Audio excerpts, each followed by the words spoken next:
मंडळी, लग्नानंतर होईलच प्रेम या मालिकेचा आजचा म्हणजेच 8 मेचा भाग तुम्ही ऐकत आहात. कालच्या भागात वाटलं होतं अगदी तेच झालं. विजयचा आणि या वसू हत्याचा प्लॅन बरोबर फेल गेला काव्याच्या बाबतीत. तिथे पार्थ आला आणि त्याने काव्याला वाचवलं आणि आता ह्यांच्या सगळ्यांची तुतू बेमे चालली आहे. मंडळी, आज नंदिनीने या विजयला जे काही सुनावलंय ना ते माइंड ब्लोईंग आहे. आजचा एपिसोड शेवटपर्यंत बघत राहा. जबरदस्त खतरनाक एपिसोड आहे. विजय पार्थलाच उलट ऐकवत असतो की तुम्ही आम्हाला काही पण काय बोलताय, आम्ही घरात नव्हतो. सगळ्यांना वसू हत्या आणि विजयवर संशय येतो. तेव्हा हा विजय सगळ्यांनाच ऐकवतो की तुम्ही काय आम्हाला ऐकवतायत, बिनबुडाचे आमच्यावर आरोप करतायत काय रे पार्थ, नंदिनी, मला वाटलं होतं तुम्ही सेन्सिबल आहात, तुम्हाला शोभा देतं का असं वागणं. लँग्वेज मी नीट केली आहे. पार्थ त्याला ओरडतो ना, जरा नीट भाषेत सभ्य भाषेत बोल. इंग्लिश मधलंच भाषांतर त्याने मराठीत करून दाखवलंय. म्हणतो कसा विजय. विजय पुन्हा पार्थ आणि नंदिनीची स्टर उडवतो आणि म्हणतो यांना मुद्द्याचा प्रॉब्लेम नाही, भाषेशी प्रॉब्लेम आहे. त्यावरती नंदिनी चिडून म्हणते तुला मस्करी सुचते ना विजय. पार्थ म्हणतो तुला बरोबर कळतंय आम्हाला काय बोलायचंय ते. त्यावरती विजय पार्थला म्हणतो काय लोक आहेत, स्वतःची बायको स्वतःला सांभाळता येत नाही, प्रेग्नेंट असून तरी लोकांवर आरोप करत सुटलेत. आता मात्र पार्थ चिडून म्हणतो हे विजय, तोंड सांभाळून बोला, हे माझं घर आहे. विजय म्हणतो तू काही लोकांवर आरोप करत सुटशील का, मग हे माझ्या सासूचं पण घर आहे, तुला सांगितलं ना, येडा झाला का रे तू, डोक्यावर पडला का. हे घर विक्रम दादा आणि अर्धा आईच्या नावावर आहे, कळलं का. उगाच बिनबुडाचे आरोप करतो. आता लगेच पार्थ त्याची कॉलर धरतो. दोघांमध्ये मारामारी सुरू होणार असते, पण आता सगळे मध्ये पडतात घरचे आणि ही मारामारी सोडवतात. आता मानिनी पार्थला म्हणते बाबा प्लीज पार्थ तू शांत हो. वसू हत्या जाताना टॉन्ट मारतात. या दोघांच्या बायकांच्या प्रेग्नन्सीच्या नावाखाली इथे काय काय आपल्याला सहन करणावे कोणास ठाऊक. चला बरं विजयराव चला. मानिनी खूप रागाने बघत असते आता वसू हत्याकडे बरं का. यांच्या डोक्याला हेडॅक होऊन बसलाय प्रेक्षकांनो.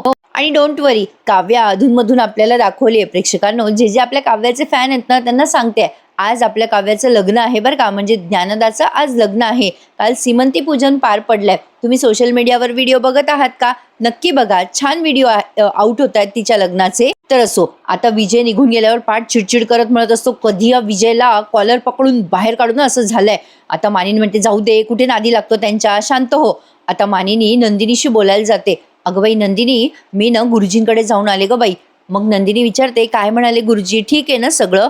मानिनी म्हणते बाई काय म्हणाले मला काही कळलं नाही, पण त्यांचं असं म्हणणं आहे की धोका आहे बरं का. आणि म्हणाले धोका आहे म्हणजे संकट आहे, संकट दबा धरून बसलंय, कर्मचक्र फिरणारे, ऋण उतरणारे, असं काही बोलले बाई. जीवा म्हणतो गुरुजींचा बोलण्याचा अर्थ कळेल अशी कुठली डिक्शनरी आहे का दादा मार्केटमध्ये. जीवा आता टर उडवतो म्हणून ही मानिनी चिडून म्हणते गप्प बस रे जीवा. अगं नंदिनी, त्यांनी ना एक अभिमांत्रिक धागा दिलाय, उद्या पूजा झाली ना सकाळची की तुम्हा दोघींना पण तो धागा बांधते. नंदिनी म्हणते हो आई चालेल, तसंच करूयात. मानिनीचा जीव थाऱ्यावर नाहीये, तिला खूप चिंता होते. आता मात्र नंदिनीला पण टेन्शन होतंय. पुढच्या सीनमध्ये आपण बघतोय नंदिनी तिच्या बेडरूम मध्ये बसून विचार करत असते की संकट डबा धरून बसले, हे सगळं काय चालू आहे. असं सगळं नंदिनीला आठवतंय. मानिनी जे जे बोलली ते. आता तिथे जीवा येतो आणि नंदिनीला म्हणतो अगं गोळ्या घे, एवढा कसला विचार करतेस. नंदिनी म्हणते कसला विचार करणार जीवा, हो मगाशी जर काव्या पोटावर वगैरे पडली असती तर काय झालं असतं. जीवा म्हणतो तू उगाच विचार करतेस. नंदिनी अगं काही नाही झालं एवढं. मग नंदिनी म्हणते असं काय करता, अहो माझी बहीण आहे ना काव्या, अहो आधीच बाबा येऊन सांगून गेले आपल्या घरात मिसकॅरेजची हिस्ट्री आहे आणि त्यात ही काव्याची प्रेग्नन्सी नाजूक आहे, हो जपायला लागेल. म्हणजे गुरुजींनी पण सांगितलं धोका आहे. आता माझ्या डोक्यात हेच सुरू राहणार ना. जीवा म्हणत असतो अगं शांत हो जरा. नंदिनी म्हणते थांबा बरं जीवा, तुम्हाला काही कळत नाही, काही बोलू नका.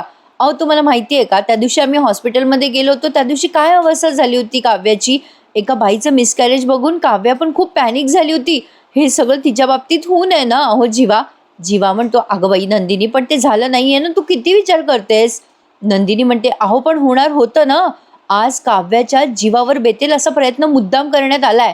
तो प्रयत्न कोणी केलाय ना याचा चांगलाच सुगावा आलाय मला. म्हणजे मला कळलंय हे सगळं कोणी केलंय, फक्त माझ्याकडे पुरावा नाहीये. मी सांगते ना तुम्हाला जीवा, माझं गट फिलिंग सांगतंय. जीवा म्हणतो ऐक नंदिनी, हा सगळा कोइन्सिडेंट असू शकतो. आपण एक काम करू, आपण सगळे काळजी घेऊयात, तुझी पण आणि काव्याची पण. अगं बघ ना, आपण कधीच सगळेजण सोबत घराच्या बाहेर जात नाही आणि नेमके आपण सगळे घराबाहेर गेलो आणि काव्या घरात एकटी राहिली. मिथून काका तर घरातच असतो, पण तोही आज नेमका बँकेत गेला. नंदिनी म्हणते तोच मगासपासून विचार करते मी की मिथून काका बाहेर तरी पडले. मिथून काका एरवी घराच्या बाहेर पडत नाही, ते नेमके आज बाहेर पडले तर कसे पडले. नंदिनीला आता टेन्शन आलंय बरं का. इकडे वसू आत्या आणि विजय एकमेकांशी बोलताना दाखवले की आपण फुलप्रूफ प्लॅन केला होता, विजय पण फसलाच. बघा प्रेक्षकांनो, कशी विक्षिप्त आणि विचित्र मंडळी आहेत. ही वसू आत्या तर खरंच त्या विक्रमची बहीण आहे की नाही मला शंकाच येते कधी कधी ना मंडळी. अशाही बहिणी असतात. कलियुग आहे बाबा, काय होऊ शकतं काही सांगता येत नाही. वसू आत्या आणि विजयचा सीन दाखवलाय पुढे.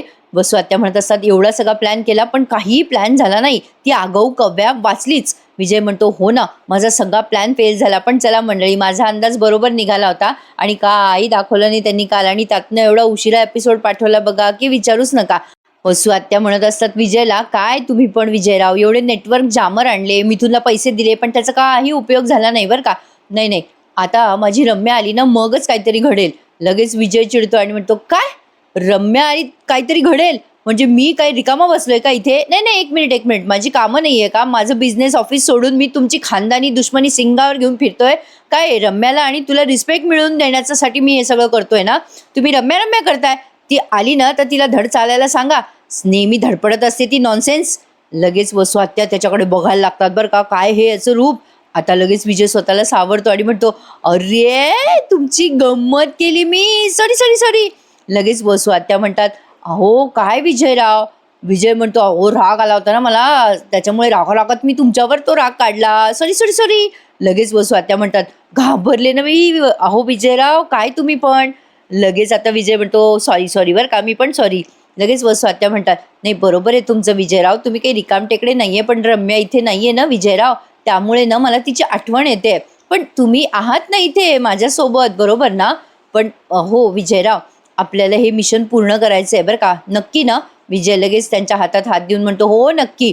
वसू आत्या म्हणतात बरं तुम्ही आता थकले असाल ना सगळे प्लॅनिंग करून, जा जा आता तुम्ही आराम करा, तुमची तिकडे खोली आहे बरं का. आता लगेच विजय म्हणतो हो हो, ते पलंग दिसला ना मला वाटलं आराम करावा, लगेच निघून जातो बरं का. वसू आत्या विचार करते बापरे काय बोलून बसले मी या विजयरावांना. विजय आता वसू आत्याच्या खोलीच्या बाहेर येतो आणि स्वतःच्या तोंडात फडाफड फडाफड हाणून घेतो बरं का प्रेक्षकांनो. 5-6 चापटा मारले असतील त्याने स्वतःच्या तोंडात आणि म्हणतो कसं स्वतःलाच, वेडा झालास का विजय, काय करून बसलास त्या बाईसमोर, सावर सावर स्वतःला सावर. काही झालं तरी तुझा खरा चेहरा वेळेच्या आधी या सगळ्यांसमोर आला नाही पाहिजे, असं म्हणून तो नेहमीप्रमाणे स्वतःचं नाक पुसायला लागतो. त्याला नाक पुसायची सवय आहे ना. इकडे मानिनीने गुरुजीचा अभिमंत्रित केलेला धागा स्वतःच्या हातात घेतला, पण तिला सुद्धा आज झालेला सगळा प्रकार आठवत असतो. तेवढ्यात तिथे नंदिनी येते बरं का प्रेक्षकांनो. मग मानिनी नंदिनीला त्या अभिमंत्रित धाग्याबद्दल सगळं सांगते. आजचा भाग खरंच त्यांनी खूप मस्त दाखवलाय बरं का प्रेक्षकांनो, आणि खूप मोठा दाखवलाय. आता नंदिनी म्हणते आई तुम्ही एवढा विचार करू नका झालेल्या गोष्टींचा, ठीक आहात ना तुम्ही? मग मानिनी म्हणते हो बाई नंदिनी ठीक आहे ग, मी किती काळजी करतेस ग सगळ्यांची. खरंच बाई माझी काळजी म्हणजे माझी घरातली कटकट, आपल्या काव्याची काळजी घेतेस, घरातलं रुटीन बघतेस. खरं बाई कधी कधी असं वाटतं तू प्रेग्नंट आहेस, आम्ही विसरतो की काय, म्हणजे या घरामध्ये ना तुझ्या प्रेग्नन्सीचा विसर पडतो की काय असं वाटायला लागले ग. त्यावर नंदिनी म्हणते नाही आई असं काही नाही, तुम्हाला ना उगाच काळजी वाटते, पण सगळ्यांचं सगळं मार्गी लागल्याशिवाय मी काही शांत होणार नाहीये बरं का. आणि आई जसंही तुम्ही शांत झाल्याशिवाय घर शांत राहील का म्हणून तुम्हाला भेटायला आले आहे. तेवढ्यात आता ते धागा देणार असते मानिनी, मग मिथून काका येतात बरं का मंडळी. मस्त सीन दाखवलाय. काल मिथून काकाला या विजयने मॅन्युप्युलेट करायचा प्रयत्न केला होता. मिथून काकाला पैसे दिले आणि खोटं बोलला विजय की मानिनी तुमच्याबद्दल घालून पाडून बोलली, तुम्ही कर्तबगार नाही आहात वगैरे वगैरे. आणि एका क्षणासाठी मिथून काका डगमगले आणि त्यांनी विजयवर विश्वास ठेवून त्याचा चेक घेतला होता. श्रेयाची फी भरण्यासाठी चेक आणला होता ना विजयने त्यांना देण्यासाठी, तर तो चेक त्यांनी घेतला होता. पण आता बघा ते मानिनीला कसे परत करतात. मानिनी म्हणते या ना भाऊजी, अहो विचारताय कसले, अहो भाऊजी तुम्हाला म्हणजे सांगायचं विसरले मी, श्रेयाची फी भरली बरं का मी, म्हणजे या सगळ्या गरड्यात राहिलो सांगायचं. मग लगेच मिथून काका रडायला लागतात आणि मानिनीच्या पाया पडतात. मिथून भाऊजी असे रडतात पाया पडतात बघून नंदिनीलाही नवल वाटतं. आता मानिनी म्हणते अरे अरे अरे भाऊजी हे काय करताय तुम्ही, अहो काय झालं तुम्हाला. मिथून काका आता घळाघळा रडतात आणि म्हणतात मानिनी मानिनी वहिनी माझं मला माफ करा, माझं चुकलं हो, मी घरी पाहिजे होतो वहिनी मगाशी. मग ही मानिनी म्हणते अहो भाऊजी काव्यासाठी म्हणताय का तुम्ही, जाऊ द्या जे झालं ते झालं, झालं सगळं, काव्या नीट आहे ना आपली. मिथून काका म्हणतात नाही पण बहिणी माझं चुकलं, आई शपथ मी बाहेर जायला नको होतं, खरंच माझं चुकलं. मग नंदिनी म्हणते काका तुम्हाला बँकेत जायचं होतं ना, मग तुम्ही मला सकाळी सांगायचं असतं ना, तुम्ही काही बोललाच नाहीत. मानिनी पण म्हणते हो ना, तुम्ही श्रेयाची फी भरायला बँकेत गेला होता का भाऊजी. मिथून काका म्हणतात, हो त्याचसाठी गेलो होतो मी वहिनी. मानिनी म्हणते, अहो भाऊजी, तुमचा तो चेक येणार होता तो आला की काय? मी तुम्हाला म्हटले होते ना मी जाईल म्हणून. मग लगेच मिथून काका म्हणतात, नाही वहिनी, तो चेक नाही आला. मी तुम्हाला तेच सांगायचा प्रयत्न करत होतो. तुम्ही तुमच्या टेन्शनमध्ये होत्या म्हणून मी काही बोललो नाही हो वहिनी. त्या विजयकडून पैसे घेतले हो वहिनी मी. आता एकदम नंदिनी बघायला लागते बरं का मिथून काकाकडे. नंदिनीला शंका होती आतापर्यंत, पण तिची खात्री पटली. या सगळ्या प्लॅनच्या मागे विजयच आहे. आणि नंदिनीने कसला सुनवलाय प्रेक्षकांनो आज विजयला. तो आज आपल्या एपिसोडचा सगळ्यात अट्रॅक्टिव्ह सीन होता बरं का. आता मिथून काका म्हणत असतात, चुकलं माझं वहिनी, मी विजयकडनं पैसे घेतले. मानिनी म्हणते, बाप रे, विजयने फीचे पैसे दिले तुम्हाला? मग मिथून काका म्हणतात, त्याने फक्त फीचे पैसेच नाही दिले, तो मला खूप काही बोलला. तो मला म्हणाला, मिथून भाऊजी नाकारते, मिथून भाऊजीचं वय झालं, अक्कल शून्य माणूस आहे, साधं पोरीची फी भरायला पैसे नाही आहे मिथूनकडे, असं तुम्ही म्हणालात मला, असं तो सांगत होता हो वहिनी. मला मला तुमच्यावर विश्वास होता वहिनी. म्हणजे मला माहिती आहे तुम्ही फक्त माझी वहिनीच नाही बहीण आहात. तुम्ही मला आतापर्यंत सावरलं वहिनी, माझ्या पोरींची फी भरली, माझं सगळं आयुष्य तुम्ही सावरलं हो. बघा ना वहिनी, पण माझ्या कावीळ झालेल्या मनाला स्वच्छ नाही दिसलं हो. मला माहिती आहे गरजवंताला अक्कल नसते, तसं झालं. अहो वहिनी, इतक्या दिवसापासून मी या घरात आहे हो. म्हणजे मला असं वाटलं की तुमच्या तोंडातून सहज असं निघालं असेल, पण खूप स्वतःला समजवलं मी. पण तरी या विजयाने मला आग्रह केला आणि पैसे दिले. आणि आणि 2 दिवसात फी भरायची होती ना श्रेयाची. बँकेत गेलो तर एन्व्हलप काढलं ना, तर वसुताईच्या नावाचा चेक होता. म्हणजे वसुताईच्या साईनचा चेक होता. वसुताईच्या नावाचा चेक तो बघून मला नवलच वाटलं. मला संशय आला. म्हणजे वसुताई कधी मला 1 रुपया पण देत नाही. म्हणजे मी शपथ घेऊन सांगतो तुम्हाला वहिनी, आई शपथ सांगतो, मी तो चेक वठवलाच नाही. बघा, मी परत घेऊन आलो. वहिनी, माझं चुकलं. मी मी त्या विजयवर विश्वास ठेवला. खरंच माझं चुकलं. मानिनी म्हणते, भाऊजी तुम्ही आधी शांत व्हा बरं. हे बघा, माझंही चुकलं हो. माझ्या मनात असं काही नसतं हो. मी तुमच्याबद्दल काही असं बोलले नाही बरं का भाऊजी. पण मी चिडले तुमच्यावर, थोडीशी चिडचिड केली. माझ्या डोक्यात खूप गोष्टी होत्या बरं का भाऊजी. माझं चुकलंच. मी तुम्हाला पैसे देणार होते, पण काही ना काही मध्ये मध्ये येत राहिलो, म्हणून माझ्याकडून पैसे द्यायला उशीर झाला. मग लगेच नंदिनी म्हणते, आई, त्या विजयने तुम्हा दोघांमध्ये गैरसमज निर्माण व्हावा म्हणून हे सगळं केलंय. पद्धतशीर प्लॅन करून तुमची दुखरी बाजू ओळखून त्याने तुमच्या या सगळ्या गोष्टींवर घाव घातला मिथून काका. त्यामुळेच त्याने तुम्हाला हे पटवून दिलं. मिथून काका म्हणतात, नंदिनी, असं जर असेल ना बाई, तर मी खरंच त्याचं तोंड बघणार नाही, शपथ सांगतो तुला. नंदिनी मिथून काकाला म्हणते, मिथून काका तो चेक माझ्याकडे द्या. त्या विजयला आता समजून सांगायची वेळ आली आहे, ही नंदिनी काय चीज येते. आता इथून पुढचा सीन त्यांनी नंदिनीचा घेतलाय. या मिथून काकाला मुद्दाम मॅन्युप्लेट केलं त्या विजयने. एक एक करून सगळ्यांना घराच्या बाहेर काढलं, जेणेकरून काव्या घरात एकटी असेल. पण पार्थ बरोबर वेळेवर आला आणि त्याने काव्याला सावरलं बरं का प्रेक्षकांनो. कालचा तो त्याचा प्लॅन न जरा ओव्हरच वाटला होता मला, पण असो, आता तो पुन्हा पुढचा प्लॅन करणार आहे हे त्यांनी पुढच्या प्रोमोत दाखवलंय बरं का. आता बघा नंदिनी विजयला कशी खडसावते. मला ना आज सिरियलमध्ये सगळ्यात बेस्ट वाटला बरं का हा सीन. तुम्हाला कुठला वाटला मला कमेंटमध्ये नक्की कळवा. आणि आपल्या रिव्ह्यूला लाईक करायला विसरू नका. विजय आता स्वयंपाकघरात असतो आणि स्वतःसाठी कॉफी करत असतो आणि काहीतरी बनवत असतो खायला. तेवढ्यात तिथे नंदिनी पोहोचते बरं का. विजय गाणं गुणगुणत असतो. आवाज वाढव डीजे, तुला आईची शपथ हाय, असं मोठ्याने ते गाणं म्हणत असतो आणि अतिशय विचित्र चालीत म्हणत असतो. नंदिनी तेवढ्यात विजयच्या समोर जाते बरं का स्वयंपाकघरात आणि म्हणते, आई शपथ, आज आनंद निवासच्या समोर हेच गाणं वाजत होतं. त्यावर विजय म्हणतो, खरंच रिअली? पुन्हा विजय गाणं म्हणायला लागतोय, आवाज वाढव डीजे, तुला. लगेच नंदिनी म्हणते, गप्पा बस रे. आता विजय एकदम नंदिनीकडे बघायला लागतो बरं का प्रेक्षकांनो. नंदिनी आता त्याच्या समोर येते आणि तो चेक घेऊन येते मिथून काकाला विजयने दिलेला. नंदिनी आधी तर त्याच्याकडे खूप वेळ बघते बरं का आणि म्हणते, एवढा मोठा आवाज होता ना गाण्याचा की आम्ही सगळे हैराण झालो. विजय लगेच त्याची फेस ऍक्टिंग करून दाखवत असतो. नंदिनी म्हणते, जसं तुझ्या येण्यामुळे आम्ही सगळे हैराण झालोय ना, अगदी तसंच होतं बरं का. विजय आता नंदिनीकडे बघायला लागतो बरं का. नंदिनी म्हणते, मला सांग, एक्झॅक्टली सेम गाणं कसं काय म्हणतोयस रे तू? विजय म्हणतो, अरे मी काय ठरवून थोडी गाणं म्हणतोय. नंदिनी म्हणते, करेक्ट आहे हा तुझं विजय, ठरवून तू गाणं नाही म्हणू शकत, पण ठरवून तू प्लॅन मात्र नक्की करू शकतोस हा. विजय आता ते आलं घालून काहीतरी कॉफी का चहा करत असतो, एकदम थांबून जातो बरं का तो. नंदिनी म्हणते, काय काय करतोयस काय तू विजय? विजय म्हणतो, मी जिंजर लेमन टी करतोय. नंदिनी म्हणते, ओ अच्छा, ही रेसिपी छान आहे बरं का विजय.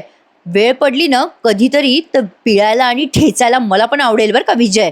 हे जिंजर आणि लेमन रे, विजय आता नंदिनीकडे एकदम बघत असतो बरं का स्तब्ध होऊन. मग पुन्हा त्याची चहा करण्यात बिझी होतो बरं का. मग लगेच नंदिनी त्याला अलर्ट करून म्हणते, तू जे करतोयस ना विजय ते मला कळत नाही असं समजू नकोस. विजय म्हणतो, मी मी काय केलंय, ॲब्सोल्युटली मला कळत नाहीये. ठीक आहे ठीक आहे असं म्हणून पुन्हा आता फ्रीज उघडायला जातो दूध घेण्यासाठी. नंदिनी आता फ्रीज ते बंद करते बरं का आणि म्हणते, माझ्या काव्याच्या बाबतीत तू जो प्लॅन केलास ना आज त्याबद्दल बोलते मी तुला विजय. विजय म्हणतो, ओ म्हणजे आम्ही तुमच्या समोरच होतो आणि समोरच आलो घरात. नाही आता सगळेजण तर आरोप करतच होते नंदिनी, पण तू पण काय नंदिनी, तुला काही कळत नाही का ग. नंदिनी आता फ्रीजमधून लिंबू काढते आणि विजयला देते. विजय लगेच म्हणतो, थँक्यू. खूप मस्त दाखवला सीन त्यांनी प्रेक्षकांनो. नंदिनी आता विजयला म्हणते, काय रे विजय, स्वतःला जास्ती शाणा समजतोस का. आता विजय त्याची चहा करण्यात दंग होतो बरं का. नंदिनी त्याला म्हणते, एक गंमत सांगते रे तुला विजय, मी आणि काव्या शाळेत होतो ना तेव्हा एक मुलगा माझ्या बहिणीला काव्याला खूप त्रास देत होता. अविनाश नाव होतं त्याचं. काव्याने काही नाव सांगितलं नव्हतं मला त्या मुलाला, पण मी ते नाव शोधून काढलं. या मुलाला चांगली अद्दल घडवायची हे मी ठरवलं होतं बरं का विजय. स्पोर्ट्स डे होता बरं का आमच्या शाळेत आणि लंगडीचा दिवस म्हणजे लंगडी खेळायची होती. अविनाश सुद्धा त्या लंगडीच्या खेळामध्ये सामील झाला होता आणि त्यात मी काय केलं माहितीये. विजय लगेच म्हणतो, हा तू काय त्याच्या पायात पाय घातला असशील आणि त्याला पाडलं असतं, पाडलं असेल. लगेच नंदिनी म्हणते, छे छे, अरे विजय अशा फालतू गोष्टी मी करत नसते बरं का. तो मला पकडायला धावला आणि मी पळू लागले. नाही त्याला असं वाटलं की तो मला सहजरित्या धरेल आणि आउट करेल. पण तुला माहितीये सगळ्यांनाही असंच वाटत होतं की नंदिनी आता पकडली जाईल अविनाशकडनं. पण तुला माहितीये विजय मी काय केलं, त्याला मी एवढा पळवला की चक्कर येऊन दमून भागून तो तिथेच बेशुद्ध पडला. अरे त्याला हॉस्पिटलमध्ये ॲडमिट करावं लागलं रे. मग मी आणि काव्या गेलो होतो शहाळं घेऊन त्याला हॉस्पिटलमध्ये भेटायला. तिथेच मी त्याला समज दिली की माझ्या बहिणीच्या वाकड्यात शिरायचं नाही बरं का विजय. असं म्हणून ती विजयलाच वॉर्निंग देते बरं का. विजय आता घाबरतो बरं का नंदिनीला आणि त्याचा चहा पूर्ण करून तिथून जात असतो. विजय समोर लगेच नंदिनी आडवी येते आणि म्हणते, काय सांगितलं मी त्याला विजय, माझ्या बहिणीच्या वाकड्यात शिरायचं नाही. विजय आता बघतच राहतो नंदिनीकडे. नंदिनी म्हणते, मी जर ठरवलं असतं ना तर त्याचं थोबाड फोडलं असतं. ठरवलं असतं ना विजय तर माझ्या आई वडिलांना सांगून त्याला शिक्षा केली असती. पण काय आहे ना विजय, मी असं काही करत नाही कारण मला त्याला मेसेज द्यायचा होता की नंदिनीने ठरवलं ना तर ती कोणाला कळू न देता समोरच्याला बरोबर घायल करू शकते. जे मी त्या शाळेतल्या मुलाला सांगितलं तेच मी तुला सांगते विजय, माझ्या बहिणीच्या वाकड्यात शिरायचा प्रयत्न पण करायचा नाहीस. नाही तर तुझं जे मी करेल ना विजय ते तू सहन पण करू शकणार नाहीस. कारण नंदिनी बोलून नाही करून दाखवते. नंदिनी आता त्याच्या समोर येत असते बरं का आणि विजय मागे मागे जात असतो दबक्या पावलाने. नंदिनीला आता तो सॉलिड घाबरलाय बरं का, पण तरी सुद्धा त्याने डेअरिंग केली आहे काव्याच्या बाबतीत वाकडं करण्याची. नंदिनी आता विजयचं काय करेल ते सांगता येत नाही. विजय आता काही सेकंद घाबरतो नंदिनीला आणि बघतच राहतो नंदिनीकडे आणि नंदिनी त्याच्याकडे. नंदिनी आता पुन्हा चालली जात असते बरं का आणि जाता जाता म्हणते, अरे हो विजय, हा तुझा चेक बरं का, मिथून काकांना दिला होतास ना तू हा चेक. नाही रे, त्यांनी क्रेडिट नाही केला, पुअर ट्राय होता तुझा खूप. असं म्हणून नंदिनी तो चेक विजयच्या हातात देणार असते बरं का. विजय हातात घेणार तो चेक, तेवढ्यात नंदिनी त्याच्या तोंडावर फेकते. फार मस्त सीन होता बरं का हा. नंदिनी म्हणते, अरे आमच्या देशमुखांची पाळंमुळं खूप दूरवर आणि खोलवर रुजलेली आहे. आम्ही आमच्या घरातल्या लोकांसाठी सगळं करायला समर्थ आहोत. अशा फालतू गोष्टी तू करायची गरज नाही आहे आमच्या घरातल्या लोकांसाठी. असं म्हणून नंदिनीने त्याला सॉलिड वॉर्निंग दिली आहे बरं का प्रेक्षकांनो. आता ती पुन्हा तिथून निघून जात असते आणि या विजयकडे बघते आणि त्याने केलेल्या त्या लेमन टीकडे बघते बरं का. आणि ती गरम गरम लेमन टी तिने त्या विजयच्या हातावर ठेवली आहे आणि म्हणते कशी, नंदिनी विजयला म्हणते कशी, all the best Vijay for your ginger lemon tea. असं म्हणून तिने तो कप त्याच्या गरम गरम कप असो त्या विजयच्या हातावर ठेवलाय. विजयला आता चांगला चटका बसतो बरं का. नंदिनी गेल्यावर त्याच्या हाताला चटका बसतो. विजय आता नंदिनी गेल्यावर स्वतःशीच बडबडतो. विजय स्वतःच्या मनाशीच बोलतो बरं का, अगं काव्याची विकेट पडू दे ग नंदिनी, मग तू आणि मी दोघं मिळून अशी लंगडी खेळूयात ना, बघूयात कोण चक्कर येऊन पडतंय ते. विजय स्वतःशीच असं बोलतो आणि चटका लागलेल्या त्या बोटाला फुंकर मारत असतो. असो आता पुढच्या सीनमध्ये आपण बघतोय पहाट झालेली असते आणि पहाटे पहाटे नंदिनी उठते. तेव्हा नंदिनीचा हात जीवाच्या हातात असतो. जीवा पण गाढ झोपेत असतो असं नंदिनीला वाटतं. नंदिनी झोपलेल्या जीवाला बघून म्हणते, किती इनोसंट आहात ना तुम्ही जीवा, पण उठल्यावर तुमचा हा इनोसंट जातो कुठे तेच कळत नाही.